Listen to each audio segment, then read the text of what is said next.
মহান আল্লাহ বলছেন ওয়াকারুনা ফি বুয়ুতিকুন্না ওয়ালা তাবাররাজনা তাবারুজাল জাহিলিয়াতিল উলা। আমি হাত জোর করছি আপনাদের কাছে, এই আয়াতটা শুনিয়ে আমি হাত জোর করছি আপনাদের কাছে। এই গ্রামে আপনারা আমাকে নিয়ে এসেছেন, আমি যেখানেই যাই আমার মনে একটা স্বপ্ন থাকে সেখানে কিছু পরিবর্তন আসুক। যদি পরিবর্তন আসে আমিও আল্লাহর কাছে বলতে পারবো, মাওলা রে, রাত্রি জাগরণ করে মাইলকে মাইল পাড়ি দিয়ে অনেক দূরে গিয়েছিলাম, কিছু লাভ হয়েছিল। আজকে হাত জোর করে বলছি, ইউনুস ভাই তো গ্রামের সন্তান, তাই না? আমি হাত জোর করে বলছি আপনাদের সন্তানদেরকে, মেয়েদেরকে অজ্ঞতার যুগের মেয়েদের মতো রূপ সৌন্দর্য প্রদর্শন করে পর্দার বিধান লঙ্ঘন করে বাহিরে যেতে দিবেন না। দিবেন না তো? বলেন ইনশাআল্লাহ দেব না? ইনশাআল্লাহ দেব না। বাড়িতে ইয়াং মেয়ে থাকলে রূপ সৌন্দর্য প্রদর্শন করে মাথায় ওড়না না নিয়ে হিজাব না করে যদি বাহিরে যায়, বলবে মা যেও না। তুমি যাদের কালচার ফলো করছো তারা সুযোগ পেলেই তোমাকে ধর্ষণ করবে। তুমি যাদের কালচার ফলো করছো সুযোগ পেলেই তারা তোমার দিকে বাজে দৃষ্টি দিয়ে তাকাবে, কারণ তারা নারীখোর, তারা নারী নবী, পশ্চিমা সভ্যতা নারীর অসম্মানকারী। ঠিক না বেঠিক? তরিকায় থাকতে হবে, নবীর তরিকাতে সারা জীবন আমি থাকবো, নবীর তরিকাতে সারা জীবন আমি থাকবো। মোর নবীকে ভালোবেসে, মোর নবীকে ভালোবেসে হৃদয় মাঝে গেঁথে রাখবো, নবীর তরিকাতে সারা জীবন আমি থাকবো। থাকবে ঘরের মেয়েরা, আজকে আমাদের ঘরের ছেলেরা ইসলামী কালচার বাদ দিয়ে ইহুদি খ্রিস্টানদের তৈরি করা বিভিন্ন ডে পালন করে, আছে না নেই? আগামী কালকেই তো বিশ্ব বিহায়া দিবস। এই কালকে কি বলেন? 14ই ফেব্রুয়ারি। কি দিবস বলেন তো? Valentine's day. কি বলেন তো, এটা বলতে পারবেন আসলে কি? ও মুসলমান, আজকে লজ্জার বিষয় হলো এই ভ্যালেন্টাইন্স ডে যারা পালন করা শুরু করেছিল তারা নিজেরাও জানতো না পরবর্তীতে এগুলো শুধুমাত্র ভালোবাসা দিবসের নামে চালিয়ে দেওয়া হবে, আর প্রেমিক প্রেমিকারা পার্কে গিয়ে অশ্লীল কাজে লিপ্ত হবে। এটা তারাও জানতো না যারা এই ডেটার আবিষ্কারক। কথা বুঝেন? ভ্যালেন্টাইন্স ডে কবে থেকে পালন করা শুরু হলো, এর ইতিহাস কি, এ সম্পর্কে আমরা জানি না। আমরা মনে করি ভ্যালেন্টাইন ডে মানে ভালোবাসা দিবস, প্রেমিক প্রেমিকাকে ফুলের তোড়া দিবে, প্রেমিক প্রেমিকাকে দিবে, এইভাবে একটা ব্যাস ভালোবাসা দিবস হয়ে গেল। ঠিক না? অথচ ভ্যালেন্টাইন শব্দের অর্থ ভালোবাসা নয়। ভ্যালেন্টাইন একজন মানুষের নাম। খ্রিস্টীয় 3য় শতাব্দীর একজন ধর্ম প্রচারক, খ্রিস্ট ধর্ম প্রচারক, তার নাম হলো ভ্যালেন্টাইন। একটু ভালো করে এটা বোঝার চেষ্টা করবেন, এটা বুঝলে আমি আশা করব এগুলো থেকে বাঁচা সম্ভব। খ্রিস্টীয় 3য় শতাব্দীর খ্রিস্টানদের একজন ধর্মগুরু, তার নাম হলো ভ্যালেন্টাইন। আর ওই সময় তদানীন্তন সময় একজন অত্যাচারী শাসক ছিল। বাস্তবতাই দেখলো সেনাবাহিনীদের মধ্যে যারা অবিবাহিত তারা যুদ্ধ করার ক্ষেত্রে অগ্রগামী, বিজয় ছিনিয়ে আনার ক্ষেত্রে তাদের ভূমিকা বিবাহিত যারা তাদের থেকেও বেশি। কথাটা বুঝবেন কিন্তু। 3য় শতাব্দীর একজন ধর্মগুরুর নাম ভ্যালেন্টাইন। বুঝলেন কি বললাম? আর ওই ভ্যালেন্টাইনের যুগে একজন রোমান খ্রিস্টান, রোমান সম্রাট ছিল, অত্যাচারী। সে দেখলো কি জানেন, যে সেনাবাহিনীর মধ্যে ওই সমস্ত সদস্য যাদের বিবাহ হয়নি তারা যুদ্ধ করার ক্ষেত্রে অনেক সাহসী, আর যারা বিবাহিত তাদের মাথার মধ্যে সংসার আছে। ঠিক না বলেন? সাংসারিক পারিবারিক চিন্তা চেতনা আছে। যুদ্ধ করার ক্ষেত্রে এরা অতটা সাহসিকতার পরিচয় দিতে পারে না। বিজয় ছিনিয়ে আনার ক্ষেত্রে ওরা এতটা অ্যাক্টিভ নয় যতটা অ্যাক্টিভ অবিবাহিতরা। তখন এই স্বৈরাচারী শাসক এবার বলল, সেনাবাহিনীতে যারা আসবে তাদের জন্য বিবাহ নিষিদ্ধ। বুঝলেন? নিষিদ্ধ। এই আইন যখন চালু করলো, সেনাবাহিনীতে যারা চাকরি করার জন্য জয়েন করত তারা বিবাহ করতে পারতো না। কিন্তু ভ্যালেন্টাইন ধর্মগুরু, খ্রিস্টান ধর্মগুরু ভ্যালেন্টাইন এ মনে মনে চিন্তা করলো, এটা তো আমাদের ধর্ম বিরোধী আইন, এটা কখনোই অ্যাকসেপ্ট করা যাবে না। ও সেনাবাহিনীদেরকে বিবাহের প্রতি উদ্বুদ্ধ করতে লাগলো এবং গোপনে গোপনে চার্চের মধ্যে অনেক সেনাবাহিনীকে বিবাহের ব্যবস্থা করত। এই কথা যখন তদানীন্তন স্বৈরাচারী শাসক জানতে পারলো, ভ্যালেন্টাইনকে গ্রেফতার করলো। বুঝলেন? এখন গ্রেফতার করার পরে মানুষেরা যেহেতু একে ভালোবাসতো, সবাই জেলখানার মধ্যে দেখাশোনা করার জন্য যায়, ভালোবাসা বিনিময় হয়। বুঝলেন? এমনকি একটা পর্যায়ে ভ্যালেন্টাইন নিজেও কারারক্ষীর একটা কন্যা সন্তানের প্রেমে পড়ে গেল, ভালোবাসায় পড়ে গেল এবং নিজের পক্ষ থেকে একটা চিঠিও লিখলো ভ্যালেন্টাইনের পক্ষ থেকে। বুঝলেন? কারারক্ষীর মেয়ের প্রেমে পড়লো, আর কারাগারের মধ্যে ভ্যালেন্টাইনের সাথে মানুষ সাক্ষাৎ করে, সেখানেও বিবাহ দেয়। এই কথা যখন রাজার কানে গেল, সম্রাটের কানে পৌঁছালো, তখন সম্রাট বলল এবার ওই ব্যক্তিকে হত্যা করা হোক। তো তাকে হত্যা করা হয় খ্রিস্টীয় ৩য় শতাব্দীর ২৭০ খ্রিস্টাব্দের 14 ফেব্রুয়ারি জেলখানার মধ্যে তাকে নির্মমভাবে হত্যা করা হয়। এখন এই ভ্যালেন্টাইনকে 14 ফেব্রুয়ারিতে হত্যা করা হলো। তারপরে যুগ যুগ পার হয়ে গেল, শত শত বছর পার হয়ে গেল, কেউ এই দিনটা পালন করতো না। অনেক পরবর্তীতে খ্রিস্টান ধর্মগুরু যারা, তারা মনে করলেন তিনি তো ধর্মের প্রতি অটল ছিল, তিনি তো মানুষের মধ্যে ভালোবাসা বিতরণ করত, সুতরাং এই দিনটা আমাদের পালন করা উচিত। 14 ফেব্রুয়ারি পালন শুরু হলো। তাহলে দেখুন, যিনি মারলো সেও খ্রিস্টান, যাকে মারা হলো সেও খ্রিস্টান, যারা এই দিনটার প্রচলন শুরু করলো তারাও খ্রিস্টান, আর আজকে মুসলমানরা এই দিনটা পালন করছে। ঠিক না ঠিক? ও মুসলমান, এই ভ্যালেন্টাইন ডে যারা পালন করতো তারা কিন্তু উদ্দেশ্য আমাদের মতো এতটা বাজে ছিল না। এই দিনে তারা স্বামী স্ত্রীকে ভালোবাসা দিত, স্ত্রী স্বামীকে ভালোবাসতো, পিতামাতা সন্তান সন্ততিকে ভালোবাসতো, সন্তান সন্ততি পিতামাতাকে ভালোবাসতো। পারিবারিক যে সমস্ত সদস্যগুলো আছে তারা একে অপরের প্রতি ভালোবাসা বিনিময় করত। কিন্তু আজকের ভ্যালেন্টাইন্স ডে কিন্তু ওই তদানীন্তন সময়ের মতো নেই। আজকে শুধুমাত্র প্রেমিক এবং প্রেমিকাদের মধ্যে সীমাবদ্ধ হয়ে গেছে। ঠিক না ঠিক?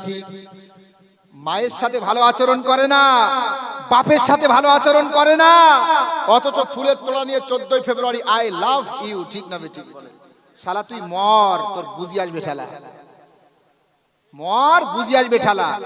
নবীজি মুহাম্মদ সাল্লাল্লাহু আলাইহি ওয়াসাল্লামের সুন্নাত ভালো লাগে না, নবীজি মুহাম্মদ সাল্লাল্লাহু আলাইহি ওয়াসাল্লামের কলিজায় আঘাত দিয়ে ইহুদি খ্রিস্টানদের রীতিনীতি ফলো করে। আমি যদি এখন প্রশ্ন করি যে ইসলামী শরীয়তে 4টে নিষিদ্ধ মাস আছে, সম্মানিত মাস আছে, কারা কারা বলতে পারবেন? 98% যুবক ছেলে বলতে পারবে না সেই 4টে মাসের নাম কি। ঠিক না ঠিক? বলেন, পারবে বলতে? বলেন।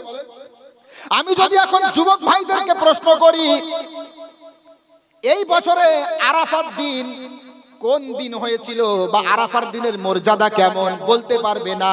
কিন্তু একটা যুবক ভাইকে যদি বলি ভ্যালেন্টাইন্স ডে কি, ও সঙ্গে সঙ্গে প্রেমের জোয়ারে হাবুডুবু খাবে। ঠিক না ঠিক?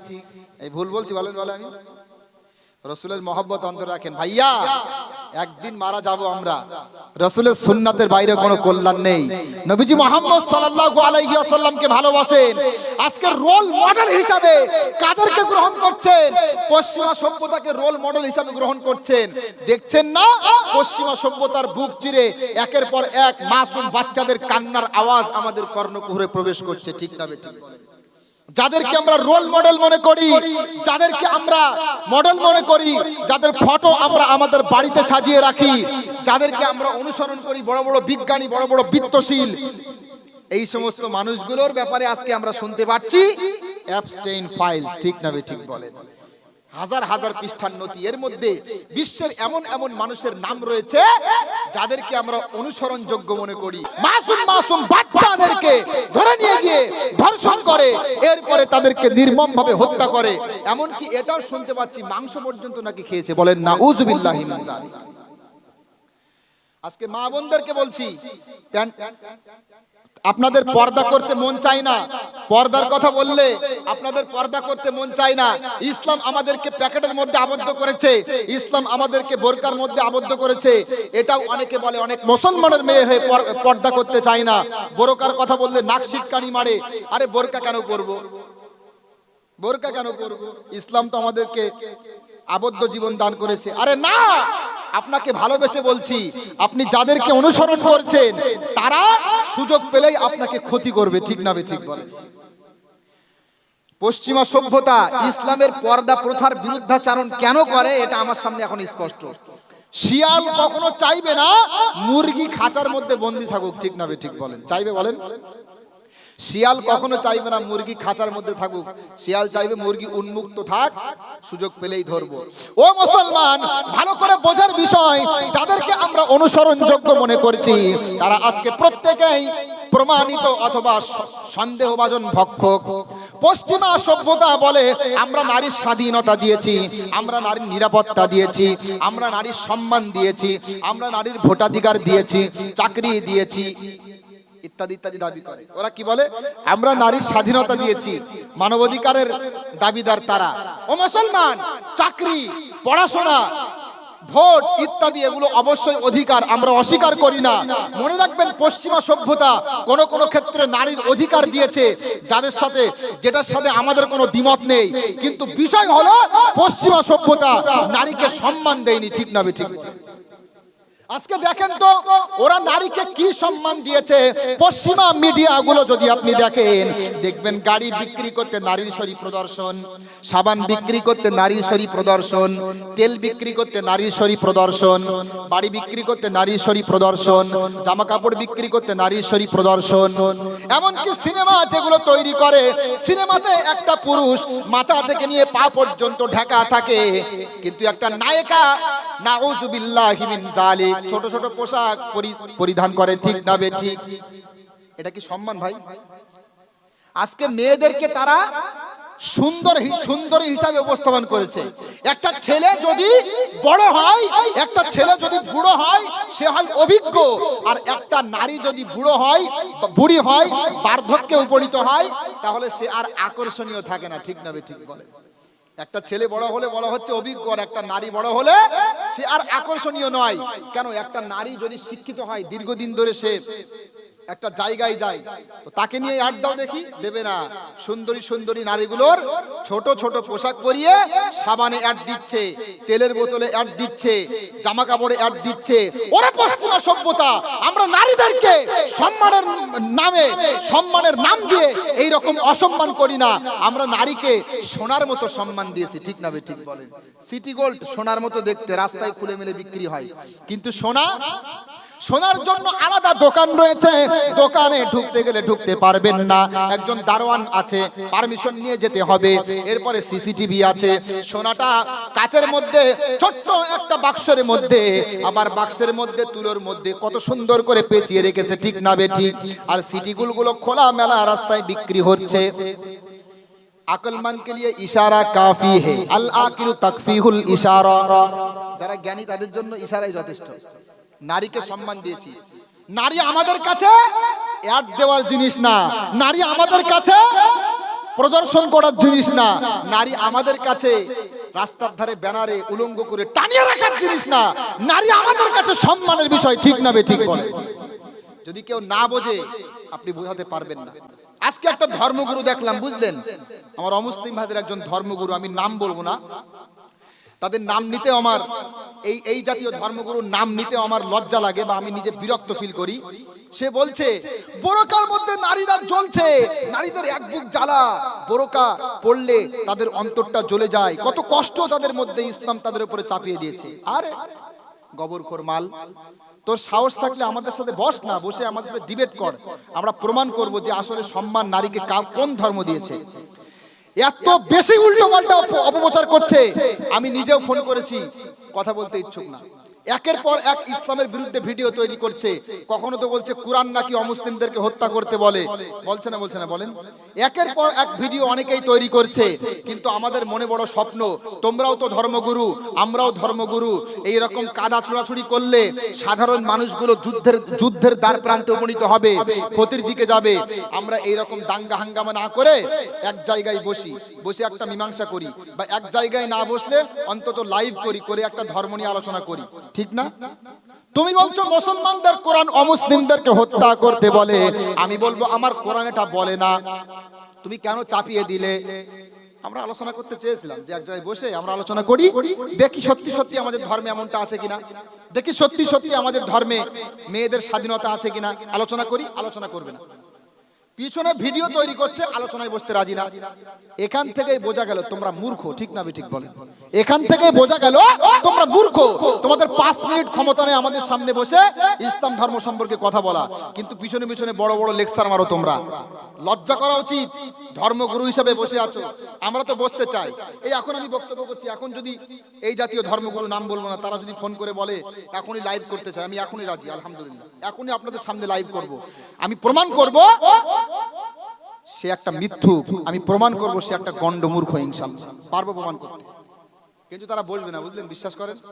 ও মুসলমান, অবশ্যই অবশ্যই ইসলাম নারীকে সম্মান দিয়েছে, এজন্য মা বোনদেরকে বলবো অবশ্যই অজ্ঞতার যুগের সেই বিধান উপেক্ষা করে পশ্চিমা সভ্যতা যারা মাসুম বাচ্চাদেরকে ধর্ষণ করে খেয়েছে, পশ্চিমা সভ্যতা মাসুম বাচ্চাদেরকে পাচার করেছে, ধর্ষণ করেছে, অবশ্যই অবশ্যই তাদের চাপিয়ে দেওয়া জাহেলিয়াতকে প্রত্যাখ্যান করে, জাহেলিয়াতকে উপেক্ষা করে ইসলামের বিধানের সামনে অবনত মস্তকে নত হন, ঠিক না ঠিক?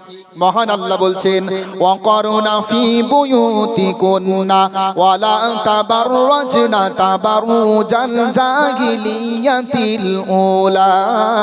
মহান আল্লাহ বলছে, হে নারীরা তোমরা ঘরে অবস্থান করো, হে মেয়েরা তোমরা ঘরে অবস্থান করো।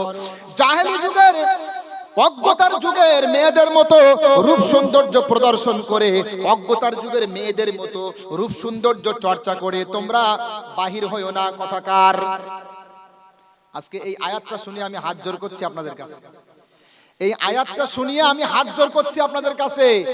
এই গ্রামে আপনারা আমাকে নিয়ে এসেছেন, আমি যেখানেই যাই আমার মনে একটা স্বপ্ন থাকে সেখানে কিছু পরিবর্তন আসুক। যদি পরিবর্তন আসে আমিও আল্লাহর কাছে বলতে পারবো, মাওলা রে, রাত্রি জাগরণ করে মাইলকে মাইল পাড়ি দিয়ে অনেক দূরে গিয়েছিলাম, কিছু লাভ হয়েছিল। আজকে হাত জোড় করে বলছি, ইউনুস ভাই তো গ্রামের সন্তান, তাই না? আমি হাত জোড় করে বলছি আপনাদের সন্তানদেরকে, মেয়েদেরকে অজ্ঞতার যুগের মেয়েদের মতো রূপ সৌন্দর্য প্রদর্শন করে পর্দার বিধান লঙ্ঘন করে বাহিরে যেতে দিবেন না। দিবেন না তো? বলেন ইনশাআল্লাহ দেব না? ইনশাআল্লাহ দেব না। বাড়িতে ইয়াং মেয়ে থাকলে রূপ সৌন্দর্য প্রদর্শন করে মাথায় ওড়না না নিয়ে হিজাব না করে যদি বাহিরে যায়, বলবে মা যেও না। তুমি যাদের কালচার ফলো করছো তারা সুযোগ পেলেই তোমাকে ধর্ষণ করবে, তুমি যাদের কালচার ফলো করছো সুযোগ পেলেই তারা তোমার দিকে বাজে দৃষ্টি দিয়ে তাকাবে, কারণ তারা নারীখোর, তারা নারী নবী, পশ্চিমা সভ্যতা নারীর অসম্মানকারী, ঠিক না ঠিক বলেন? আমি কথা ভুল বলছি বলেন? আপনার মেয়েকে বোঝাতে পারবেন না এইভাবে? নবীর তরিকায় থাকতে হবে, নবীর তরিকাতে সারা জীবন আমি থাকবো, নবীর তরিকাতে সারা জীবন আমি থাকবো। মোর নবীকে ভালোবেসে, মোর নবীকে ভালোবেসে হৃদয় মাঝে গেঁথে রাখবো, নবীর তরিকাতে সারা জীবন আমি থাকবো। থাকবেন তো ইনশাআল্লাহ? ভালোবেসে নবীজিকে, ভালোবেসে নবীজিকে হৃদয় মাঝে গেঁথে রাখবো, নবীর তরিকাতে সারা জীবন আমি থাকবো। থাকবেন তো ইনশাআল্লাহ? নবীর তরিকায় থাকবেন তো? মা বোনদেরকে পর্দার জন্য বলবেন তো ইনশাআল্লাহ? আল্লাহ তৌফিক দান করুন। মা বোনদেরকে বলবো জাহেলিয়াতের সেই বিধান তলব করবেন না, ইসলামের যে বিধান এর মধ্যেই থাকেন। মহান আল্লাহ বলছেন আফা হুকমাল জাহিলিয়াতি ইয়াবগুন ওয়া মান আহসানু মিনাল্লাহি হুকমা। মহান আল্লাহ বলছে তোমরা কি অজ্ঞতার যুগের বৈশিষ্ট্য অন্বেষণ করছো? তোমরা কি জাহেলিয়াতের যুগের বৈশিষ্ট্য অন্বেষণ করছো? অথচ আমার আল্লাহ বিধান দেওয়ার ক্ষেত্রে, আমার আল্লাহ হুকুম জারি করার ক্ষেত্রে সর্ব উৎকৃষ্ট। ঠিক না বেঠিক? আল্লাহর বিধান ঠিক না? এবার আপনাদের বিবেকের কাছে প্রশ্ন দেবো, আপনারা বলেন, একটা মেয়েকে যদি হিজাব পরিয়ে, গায়ে বোরকা বা যে কোনো লম্বা জামা পরিয়ে, হিজাব পরিয়ে, মাথায় উন্না দিয়ে দাঁড় করিয়ে রাখা হয়, আর একটা মেয়েকে যদি ছোট্ট পোশাক পরিয়ে, ছোট পোশাক, বুকের কাছে ছোট পোশাক, এরপরে নিচেই ছোট পোশাক, সারা দেহ আলগা, মাথার চুল আলগা, দুইজনকে যদি দাঁড় করানো যায়, বিবেকের কাছে প্রশ্ন দিলাম, আমি পশ্চিমা সভ্যতাকে কেন এক্ষেত্রে আমি দোষারোপ করছি তাদের প্রতি? বিবেকের কাছে প্রশ্ন দিলাম, আপনারা বলেন, একটা মেয়েকে যদি সারা দেহটা ঢেকে রেখে মাথায় হেজাব করিয়ে পর্দার সাথে যদি দাঁড় করিয়ে রাখা যায়, আর একটা মেয়েকে যদি ছোট্ট পোশাক পরিয়ে মাথার চুলগুলো আলগা করে দিয়ে রূপ সৌন্দর্য প্রদর্শন করে যদি দাঁড় করে রাখা যায়, তাহলে বলেন তো একটা ছেলে যদি বাজে নজর দেয় কার দিকে দেবে? কথা বলা লাগবে, কার দিকে দেবে? মানুষের বিবেক তো, মানে যদি কি শব্দ বললে বুঝবেন বলেন? কারোর যদি বিবেক বলে কিছু থাকে সে তো বুঝতে পারবে। আজকে অনেক অমুসলিম বোনেরাও এই ইসলামের যে পর্দা প্রথা এটা পছন্দ করে, কেন জানেন? তার কারণ একটাই, আজকে ছেলেদের যে বৈশিষ্ট্য, একটা মেয়ে যদি রাতের বেলায়, বিশ্বাস না হয়, যদি বাহির হয় রূপ সৌন্দর্য প্রদর্শন করে এইভাবে রাতের বেলায় যদি চলাচল করে, আমার বিশ্বাস অবশ্যই অবশ্যই সে ছেলেদের হাতে ধর্ষণের শিকার হলেও হতে পারে। ঠিক না ঠিক বলে? আমি হয়তো কথাগুলো বলতে অনেকের শুনতে খারাপ লাগছে, কিন্তু ভাইরে এটাই প্রকৃতি, আমরা দেখছি, এটাই বাস্তবতা। আপনি বলবেন এটা কিভাবে সম্ভব? আরে সম্ভব না। যাদেরকে রোল মডেল মনে করি, যাদেরকে রোল মডেল মনে করি, যাদেরকে আমরা অনুসরণীয় মনে করি, তারাই তো ধর্ষক, তারাই তো মাসুম বাচ্চাদেরকে ধর্ষণ করেছে, তারাই তো হত্যা করেছে। তাহলে আপনার আমার মতো চুনোপুটি করবে না, কোনো গ্যারান্টি আছে নাকি বলেন? করবে তো অবশ্যই। এগুলো বুঝতে হবে। এজন্য মা বোনদেরকে বলবো অজ্ঞতার যুগ ফলো করবেন না। খোলাফায়ে রাশিদার সোনালী দিন কেন ফিরে আসে না? সকলেই পেয়ে তার অধিকার, কেন যে প্রাণ খুলে হাসে না? খোলাফায়ে রাশিদার সোনালী দিন কেন ফিরে আসে না? সকলেই পেয়ে তার অধিকার, কেন যে প্রাণ খুলে হাসে না? ধুলার আসনে বসে ওমর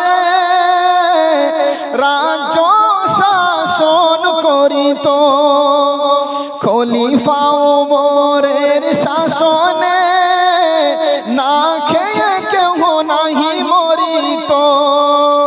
মুসলমান, আজকে যারা আমাদেরকে সভ্যতার শিক্ষা দেয়, আজকে যারা আমাদেরকে বলে ইসলাম নাকি মানবতার অধিকার দেয়নি, আমরাই মানবতার বন্ধু, আজকে তাদেরকে বলছি, উমরে ফারুক রাদিয়াল্লাহু তাআলা আনহু ধুলোর আসনে বসে তিনি রাজ্য শাসন করেছেন। তিনি বলেছেন একটা নদীর তীরে কোনো একটা প্রাণীও যদি না খেয়ে মারা যায়, আমি উমর আল্লাহর কাছে জবাব দেওয়া লাগবে। ঠিক না ঠিক বলেন? উমরের মতো ব্যক্তিত্ব ধুলোর আসনে বলছে একজন যদি না খেয়ে মারা যায়, আল্লাহর কাছে আমার জবাব দেওয়া লাগবে। আর আজকে দুনিয়ার নেতাদের দিকে তাকান, বড় বড় সিংহাসনে বসে, লক্ষ কোটি টাকার গাড়ি বাড়ি, কোটি কোটি টাকার পরিধেয় পোশাক বস্ত্র ক্রয় করে পরে, এরপরেও তাদের কাছে জনগণ নিরাপদ নয়। ঠিক না ঠিক বলেন? ক্ষমতার চেয়ারের জন্য হাজারো মানুষের গুলে, হাজারো হাজারো মানুষের বুকে গুলি পর্যন্ত চালায়। ঠিক না ঠিক বলেন? তোমাদেরকে শিক্ষা, তোমাদের থেকে আমাদের শিক্ষা নিতে হবে। আমাদের ইসলামিক যারা শাসক ছিল, তারা বলছে কি একজন মানুষ যদি না খেয়ে মারা যায় তার জন্য আল্লাহর কাছে আমার জবাব দেওয়া লাগবে। খলিফা উমরের যুগে একজন ইহুদি মহিলা মসজিদের দাঁড়ে দাঁড়ে ভিক্ষা করে বেড়াচ্ছে।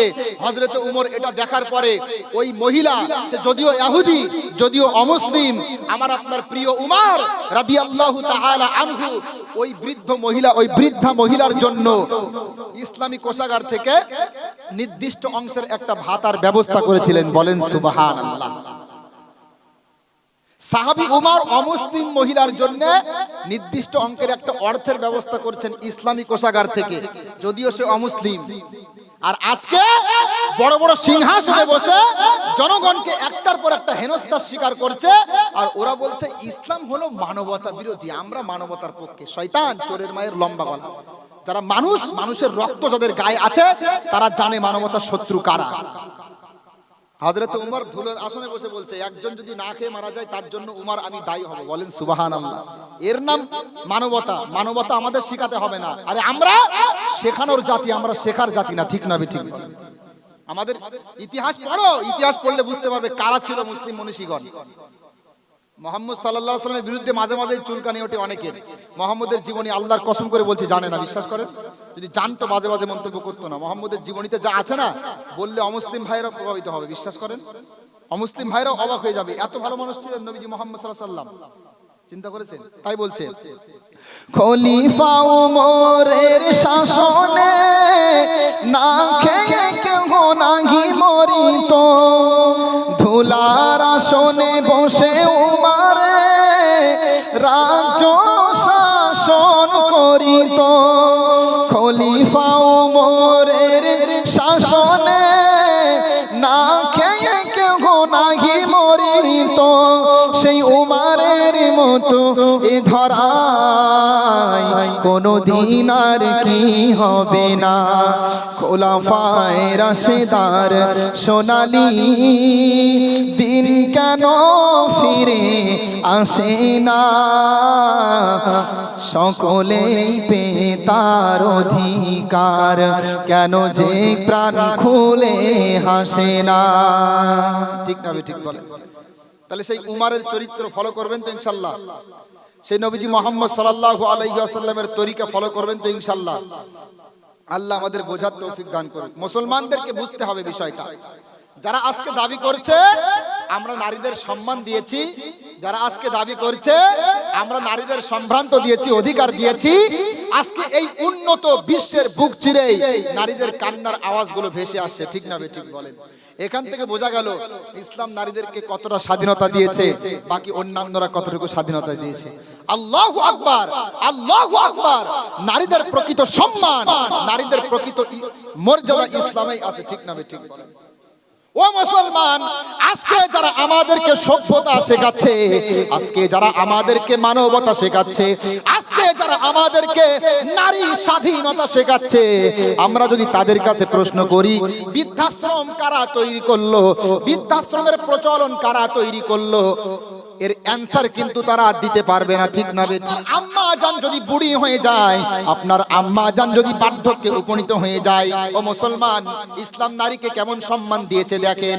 ও মুসলমান, ইসলামের বিধান আপনাদের ভালো লাগে না, মা বোনদেরকে বলছি ইসলামের বিধান আপনাদের ভালো লাগে না, অথচ ইসলাম দিয়েছে আপনাদের সম্মান। ইসলাম বলছে একটা মেয়ে যখন বুড়ি হয়ে যায় তখন সন্তান সন্ততির জন্য ফরজ দায়িত্ব হলো ওই বুড়ি আম্মাজানকে ভালোবাসা দিবে, আম্মাজানের সাথে খারাপ ব্যবহার করবে না, আম্মাজানকে নিয়ে বৃদ্ধাশ্রমে রাখবে না। বলেন সুবহানাল্লাহ। মহান আল্লাহ বলছেন ওয়াকাদা রাব্বুকা আল্লা তা'বুদু ইল্লা ইয়্যা ওয়া বিল ওয়ালিদাইনি ইহসানা। মহান আল্লাহ বলছে তোমার রবের সিদ্ধান্ত হলো এক আল্লাহর ইবাদত করবে, এবং তোমার রবের সিদ্ধান্ত হলো এক আল্লাহর ইবাদত করবে এবং পিতামাতার সাথে সৎ ব্যবহার করবে। পিতামাতার সাথে সৎ ব্যবহার করতে হবে কার আদেশ বলেন? ইসলাম একমাত্র ধর্ম যেখানে এরকম কঠোর থেকে কঠোর বাণী আছে। পিতামাতার সাথে সৎ ব্যবহার করতে হবে। কারোর প্রতি কারো পিতামাতা যদি অসন্তুষ্ট থাকে, আল্লাহু আকবার, আল্লাহু আকবার, ওই ব্যক্তির জন্য জাহান্নাম হবে ঠিকানা। নারী যখন যুবতী থাকে, নারী যখন সুন্দরী থাকে, নারীর বয়স যখন অল্প থাকে, তখন শুধু তাকে সম্মান করবেন বিষয়টা এমন না। নারী যখন বুড়ি হয়ে গেছে, আপনার আম্মা জান, তখনও তাকে সম্মান করতে হবে। আম্মা জান আপনার ব্যবহারে যদি কষ্ট পায়, তাহলে আপনার ঠিকানা হয়ে যাবে জাহান্নাম। এটাই হলো ইসলাম। ঠিক না ঠিক বলেন?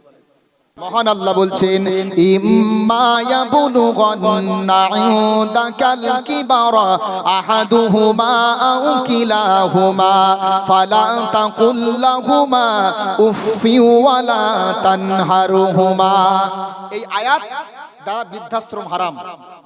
মহান আল্লাহ বলছে, পিতা এবং মাতার মধ্যে কেউ যদি তোমার কাছে বার্ধক্যে উপনীত হয়, কেউ যদি বুড়ি হয়ে যায়, বুড়ো হয়ে যায়, তাহলে অবশ্যই অবশ্যই তারা যেন তোমার ব্যবহারে মুখ দিয়ে উফ শব্দ বাহির না করে।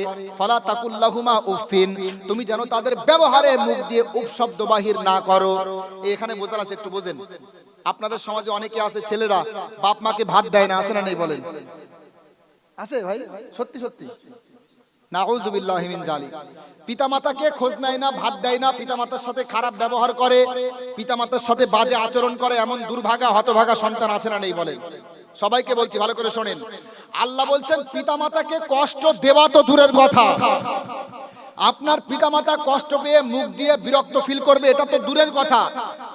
তাদের ব্যবহারে কষ্ট পেয়ে আপনি বলেন উফ আর তো ভালো লাগছে না, বুঝলেন কি বললাম? আপনার মুখ দিয়ে যদি আপনি উফ শব্দ ব্যবহার করেন, তাদের করা লাগবে না, তাও আমার আল্লাহ বলছে এটা নিষেধ। বলেন সুবহানাল্লাহ। এটার নাম ইসলাম। আজকে এক শ্রেণীর সন্তানরা আছে, বলে হুজুর কি করব বলেন, যখন থেকে বিবাহ করেছি স্ত্রীর সাথে 3 বেলা ঝগড়া, স্ত্রী বাপ মাকে ভাত দিতে চায় না, বাপ মার প্রতি সম্মান প্রদর্শন করে না, এই নিয়ে 3 বেলা ঝগড়া বাপ মায়ের সাথে, স্ত্রীর সাথে। কি করব আপনি বলেন? বলে না বলেন? তার মানে আমাদের সমাজে অনেক বৌমা এমন আছে, বিবাহ করার পরে স্বামীকে তো আপন মনে করে, কিন্তু স্বামীর পিতামাতাকে আপন মনে করে না। আছে না নেই? আবার অনেক সমাজে এমন আছে, শাশুড়ি বৌমাকে আপন মনে করে না, বৌমা ভালো কিন্তু শাশুড়ি খারাপ। আছে না নেই? দুইটাই আছে। আমি হাত জোর করে বলছি, বৌমা মনে করবেন, একটু দেখেন উভয় দিক থেকে যদি বোঝার চেষ্টা করি তাহলে সহজ। বৌমা মনে করবে, আরে আমার স্বামীর যে পিতামাতা হলো স্বামীর পিতামাতা, কিন্তু আমার বৌমা মনে করবে যে আমার মাও যখন আমার ভাইকে বিবাহ দেবে, আমারও তো ভাই বউ হবে, তো আমার ভাই বউ যদি আমার মায়ের সাথে খারাপ আচরণ করে আমার কেমন লাগবে? তো আমার স্বামীর বাপ মাও তো আমার মায়ের মতো, এটা চিন্তা করবে।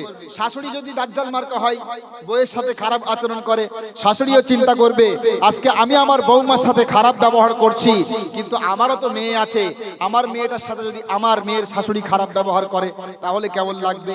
এইভাবে উভয় পক্ষ থেকে যদি একটা বোঝার চেষ্টা করে তাহলে কিন্তু মীমাংসায় আসতে পারি, কিন্তু এই বোঝার চেষ্টা আমরা করি না। এরপরেও বলবো, আপনার স্ত্রী যদি খারাপ হয় তাকে বোঝান, কিন্তু স্ত্রীর কথা শুনে বাপ মাকে কষ্ট দিবেন না, স্ত্রীর কথা শুনে বাপ মাকে কষ্ট দিবেন না।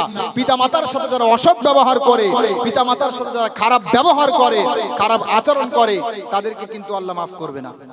মহান আল্লাহ বলছেন, আনিশকুরুলি ওয়ালি ওয়ালিদাইকা ইলাইয়াল মাসির। মহান আল্লাহ বলছে, তোমরা আমার কৃতজ্ঞতা প্রকাশ করো এবং তোমার পিতামাতার কৃতজ্ঞতা প্রকাশ করো।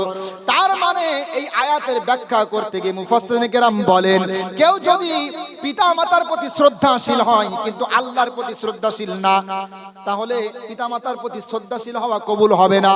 আর কেউ যদি আল্লাহর ইবাদত করে, আল্লাহর শুকরিয়া আদায় করে, কিন্তু পিতামাতার শুকরিয়া আদায় করে না, ওই ব্যক্তি আল্লাহর শুকরিয়া করলো, এটাও কবুল হবে না।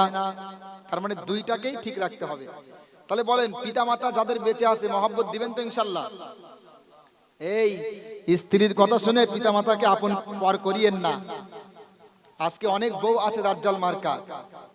কেন বলছি? আজকে অনেক মেয়ে ছেলে আছে শ্বশুর শাশুড়িকে ভালো চোখে দেখে না।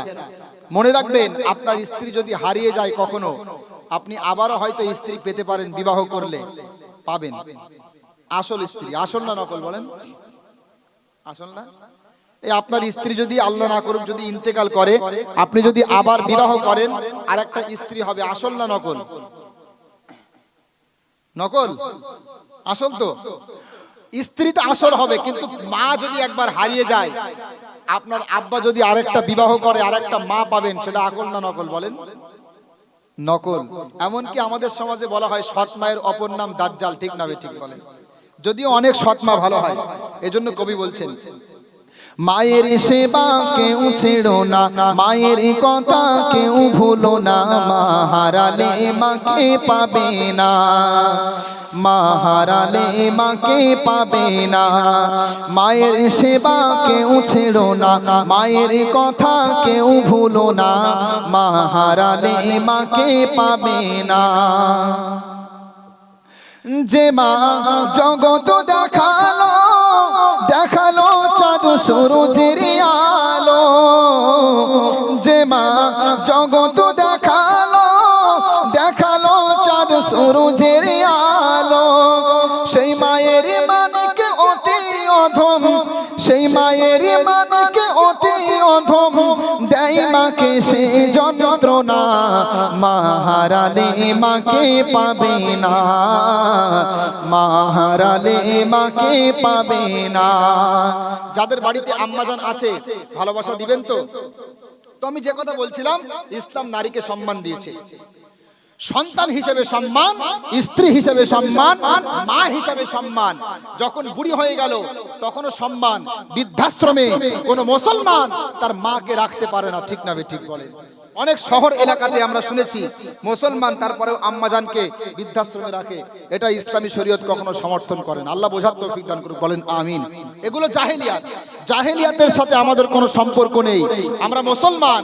রাসূল সাল্লাল্লাহু আলাইহি ওয়াসাল্লাম যে বিধান আমাদের জন্য নিয়ে এসেছে, আল্লাহ যে কোরআন নাজিল করেছে, মানুষদেরকে অন্ধকার থেকে উঠিয়ে আলোর পথ দেখাবে, এই কোরআনের সাথে থাকবো তো ইনশাআল্লাহ? কোরআন যে মানুষকে আলোর পথ দেখাবে, বিশ্বাস হয় তো? মহান আল্লাহ বলছেন কিতাবুন আউযালনাহু ইলাইকা লিতুখরিজান নাসা মিনায-যুলুমাতি ইলান নূর। মহান আল্লাহ বলছে, হে নবী, আমি আপনার প্রতি এমন একটা গ্রন্থ নাজিল করেছি যে গ্রন্থটা মানুষকে আলোর পথ থেকে, অন্ধকার থেকে উঠিয়ে আলোর পথ দেখাবে, বলেন সুবহানাল্লাহ।